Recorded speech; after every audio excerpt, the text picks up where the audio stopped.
토트넘과 아스널의 치열한 경기가 끝난 후 토트넘 팬들뿐만 아니라 영국 축구계 전체가 예상치 못한 사건들로 충격에 빠졌습니다. 팀의 감독인 포스테코글루는 손흥민과의 1년 계약 연장 옵션을 활성화할 수 없다고 공개적으로 밝힌 바 있는데요.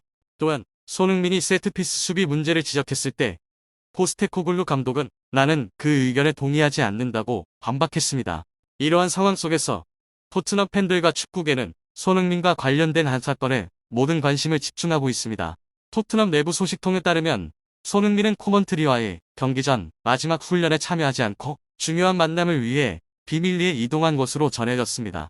이 정보는 즉시 토트넘 내부 불안정한 상황 속에서 그가 맨체스터 시티와의 계약을 논의하고 있다는 추측을 불러일으켰죠. 구체적인 상황은 저희 비디오에서 더 알아보시기 바랍니다. 맨체스터 시티는 현재 훌리안 알바레스를 대체할 수 있는 공격수를 적극적으로 찾고 있습니다. 그러나 펩 과르디올라 감독의 목표는 단순히 엘링 홀란드의 백업이 될 선수가 아닙니다. 대신 과르디올라는 프리미어리그에서 최고의 공격수를 영입하여 홀란드와 함께 강력한 공격 듀오를 만들고자 합니다.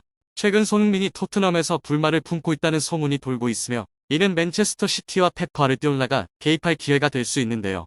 거대한 이적 거래가 다가오고 있다는 보고가 있으며 이적 시장이 마감되기 전 합상이 성사될 수 있습니다.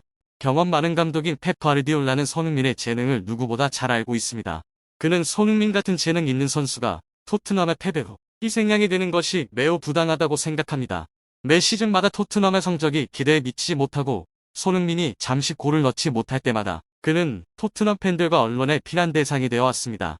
그들은 손흥민이 공간이 있어야만 위험해질 수 있으며 밀집된 수비를 상대로는 아무것도 할 수 없다고 주장하고 나이가 들면서 경쟁력을 잃어가고 있다고 말합니다.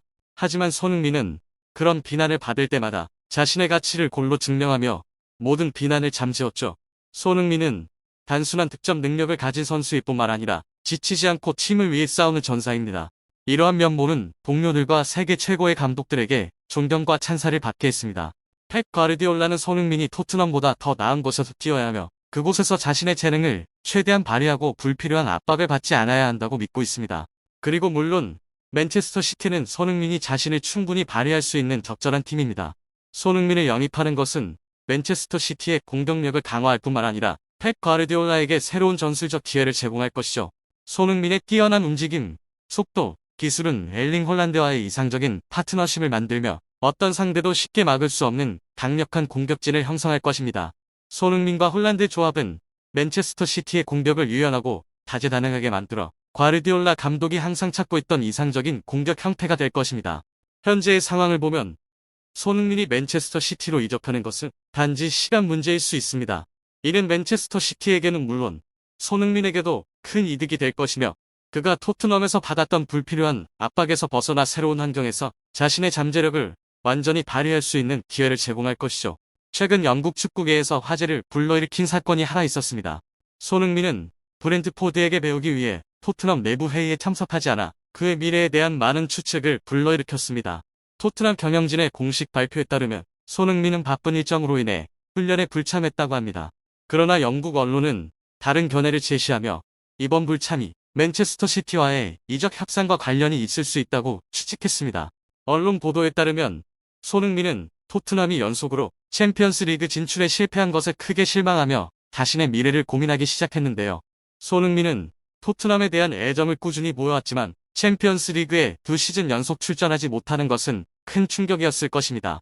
우연의 일치일 수도 있겠지만 손흥민이 훈련에 불참한 날 맨체스터 시티의 펩 과르디올라 감독은 런던에서 누군가와 만남을 가졌습니다. 이 사실은 과르디올라 감독이 손흥민을 영입하기 위해 접촉을 시도하고 있을 가능성을 불러일으켰습니다. 최근 스페인 신문 피차에스는 과르디올라 감독이 훌리안 알바레스를 대신할 후보로 손흥민을 선택했다고 보도했습니다. 알바레즈는 현재 맨체스터 시티에서 중요한 역할을 하고 있지만 곧 팀을 떠나거나 새로운 전술로 기용될 가능성이 있는데요. 손흥민이 알바레즈의 대체자로 거론되는 것은 전혀 놀라운 일이 아닙니다. 그는 프리미어리그에서 자신의 재능을 입증했으며 어떤 전술에도 잘 적응하고 꾸준한 경기력을 보여주는 선수입니다. 과르디올라 감독의 지휘하에 손흥민은 최고 수준에서 뛰며 유연하고 창의적인 전술 체계에서 자신의 강점을 최대한 발휘할 수 있을 것입니다. 맨체스터 시티가 손흥민에게 관심을 보인다는 소식은 그가 이 팀으로 이적할 가능성에 대한 많은 추측을 낳았습니다. 펩 과르디올라 감독의 맨체스터 시티는 유럽에서 가장 강력한 팀 중 하나로 모든 대회에서 우승을 목표로 하고 있습니다. 손흥민에게 맨체스터 시티와 같은 야심찬 팀에서 뛰며 더 큰 목표를 이루는 것은 그의 꿈을 실현할 수 있는 합리적인 선택일 것입니다. 손흥민의 토트넘에 대한 사랑은 부정할 수 없지만 맨체스터 시티가 그를 영입하려 한다면 이적은 불가피할 수 있죠. 손흥민은 시간이 기다려주지 않는다는 것을 알고 있으며 그의 경력이 절정에 있는 동안 더 큰 성공을 위해 중요한 결정을 내려야 할 필요가 있습니다. 토트넘의 회장인 다니엘 레비는 손흥민의 이적료를 6천만 유로, 약 860억 원으로 책정했습니다. 이 금액은 결코 작은 액수가 아니지만 그의 재능과 영향력에 걸맞는 평가입니다. 이 거래가 성사된다면 이는 아시아 축구 역사상 가장 큰 이적 거래 중 하나가 될 것이며 손흥민의 경력에서도 중요한 전환점을 마련할 것입니다. 이 모든 상황을 종합하면 손흥민의 미래는 전 세계 언론의 주목을 받고 있습니다. 팬들은 그의 최종 결정을 숨죽여 기다리고 있으며 그가 토트넘에 남든 새로운 팀으로 이적하든 손흥민은 항상 굳건한 의지와 끊임없는 노력으로 최고 수준에 도달하려는 선수로 기억될 것이죠. 어떤 상황에서도 손흥민은 자신의 이야기를 계속 써내려갈 것이며 이는 아시아 선수의 국제 무대에서의 여정을 보여주는 감동적인 이야기입니다. 맨체스터 시티로 이적하는 것은 손흥민의 경력에서 단순한 진보일 뿐만 아니라 더 높은 질의 팀에서 뛰며 동료들과 부담을 나누고 그의 재능을 더 빛낼 수 있는 기회를 제공할 것입니다. 토트넘에서 손흥민은 득점과 팀의 플레이를 이끌어가는 많은 압박을 받았습니다. 맨체스터 시티에서는 모든 팀원이 성공을 위해 공평하게 기여하는 환경에서 뛰게 될 것이며 이는 손흥민이 자신의 뛰어난 자질을 더 잘 발휘할 수 있는 기회를 줄 것입니다. 토트넘 팬들은 손흥민이 떠나는 것에 대해 분명히 복잡한 감정을 가질 것인데요. 손흥민은 단순한 훌륭한 선수가 아니라 문화적인 상징이기도 하며 특히 아시아 팬들에게 그는 수많은 젊은이들에게 영감을 주는 롤모델입니다. 그는 전 세계 팬들과 클럽 사이에 특별한 연결고리를 만들어냈으며 그의 이적은 많은 사람들에게 깊은 상실감을 안겨줄 수 있습니다. 그러나 동시에 손흥민이 자신의 커리어를 발전시키기 위해 내린 결정을 이해하는 팬들도 있을 것입니다. 손흥민 같은 선수가 떠나는 것은 토트넘 경영진과 팬들에게 강한 반응을 불러일으킬 수 있습니다. 경영진은 중요한 선수를 잃은 후 적절한 대체자를 찾고 팀의 내부 상황을 안정화하기 위한 압박에 직면하게 될 것이죠. 손흥민이 속한 팀 토트넘 핫스퍼는 잉글랜드 리그컵에서 경기를 치르게 됩니다. 손흥민은 이번 시즌 자신의 세 번째 골을 노리고 있습니다.